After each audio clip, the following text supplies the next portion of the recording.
Continúa la diputada Silvia Lopelato. Muchas gracias, señor presidente.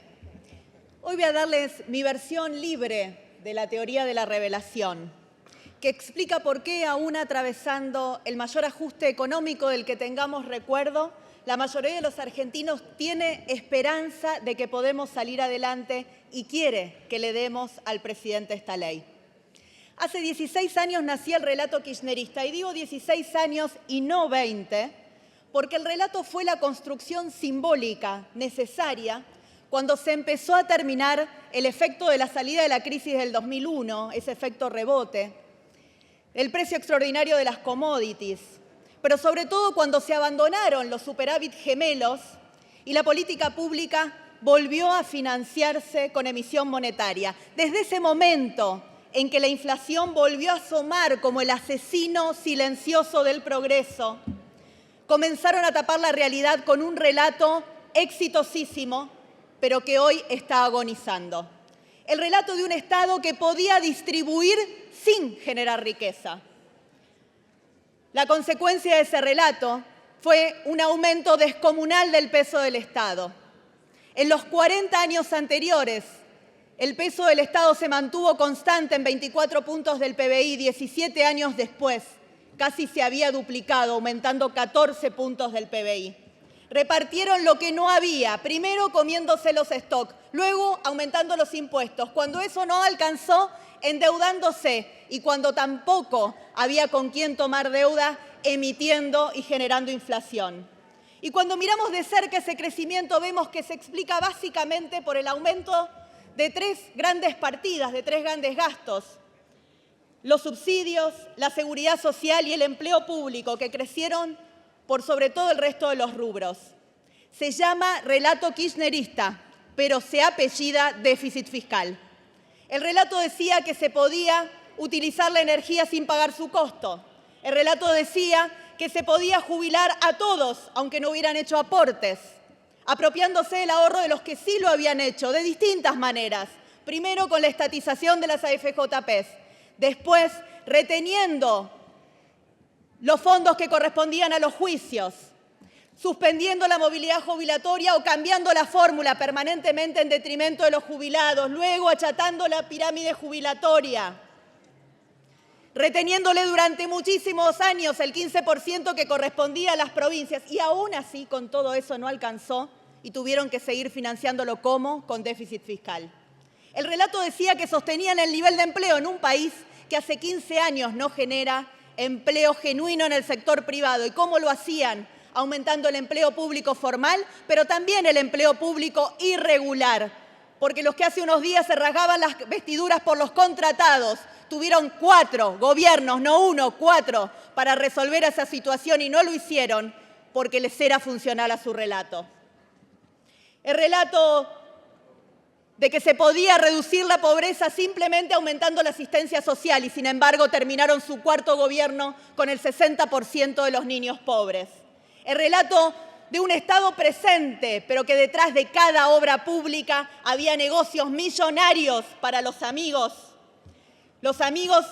del poder, con una justicia cómplice también que miró para otro lado mientras se perpetraba ese latrocinio. Y acá quiero hacer un punto sobre un latrocinio que tiene un capítulo destacado en la venta de YPF y la posterior estatización. El gobierno del presidente Milei debería instar urgentemente a la justicia a que avance con esta investigación, para que no terminemos regalándole la mitad de YPF a los fondos buitres, socios de los empresarios amigos del kirchnerismo.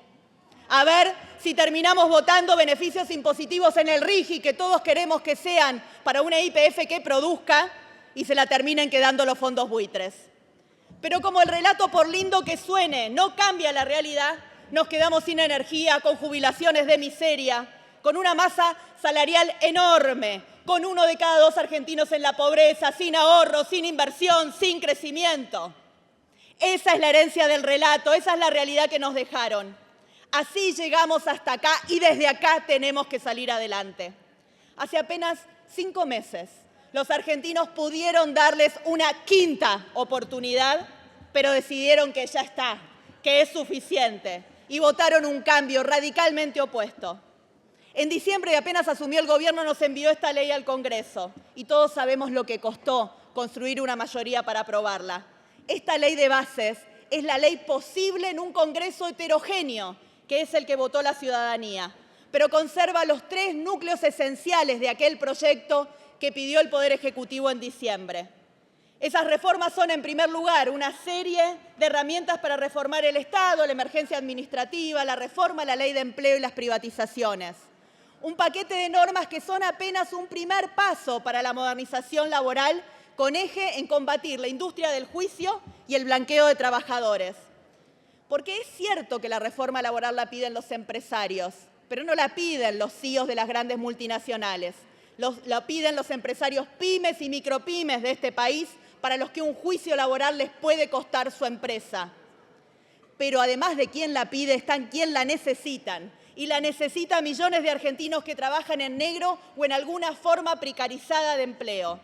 La necesitan los trabajadores y los empleadores reales, esos que el sindicalismo no representa.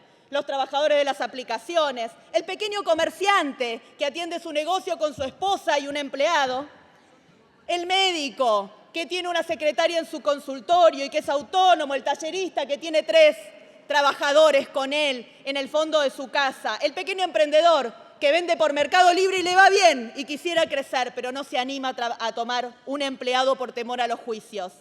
Esos millones de trabajadores que nunca vieron ni aguinaldo, ni vacaciones pagas, ni ART. Para ellos, a los que los gremios no protegen, es esta reforma.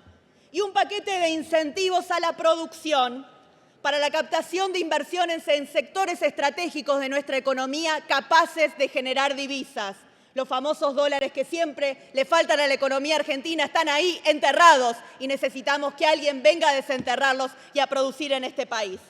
Para decirlo de una forma muy simple, esta ley no sería necesaria si no fuera para revertir la tragedia que produjo el relato kirchnerista. Había otro camino, tal vez. Nosotros creemos que ese camino es el que empezamos a construir en el 2015 con el presidente Macri. Teníamos el mismo diagnóstico y probablemente una estrategia que elegimos, que requería más tiempo para ir ordenando estas variables, no fue suficiente.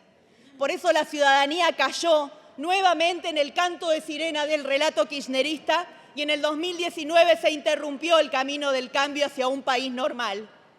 Pero la recaída demostró, y esta vez con absoluta contundencia, que más de lo mismo no mejora la situación, sino que la empeora. La empeoró tanto que fue la generación que creció al calor del relato kirchnerista la primera que dijo basta. Esos jóvenes a los que el Estado presente no les garantizó un empleo de calidad, ni acceso a la vivienda, ni hábitats dignos en los barrios populares, ni seguridad, ni la menor esperanza de progreso. Por eso es que hoy la mayoría de los argentinos eligió sacrificarse y transitar el camino difícil, porque saben que el camino fácil no existe. Y aún con incertidumbre y dolor, sostienen la esperanza de que seremos capaces de cruzar el Rubicón y recuperar los niveles de bienestar y de progreso para la mayoría de los argentinos. Por eso le digo al gobierno que es muy importante mantenerse en este camino, desarmar privilegios sin generar otros, fomentar la competencia real en todos los sectores de la economía, cuidar a los consumidores de los abusos de un mercado que todavía está demasiado concentrado y, por sobre todas las cosas, no permitir la corrupción ni ningún pacto de impunidad. Porque cuidar la esperanza de la gente es lo más importante para atravesar este periodo de ajuste. No hay margen para defraudar su confianza ni deshonrar su sacrificio. Hay 3 motivos por los que el bloque del PRO va a acompañar esta ley.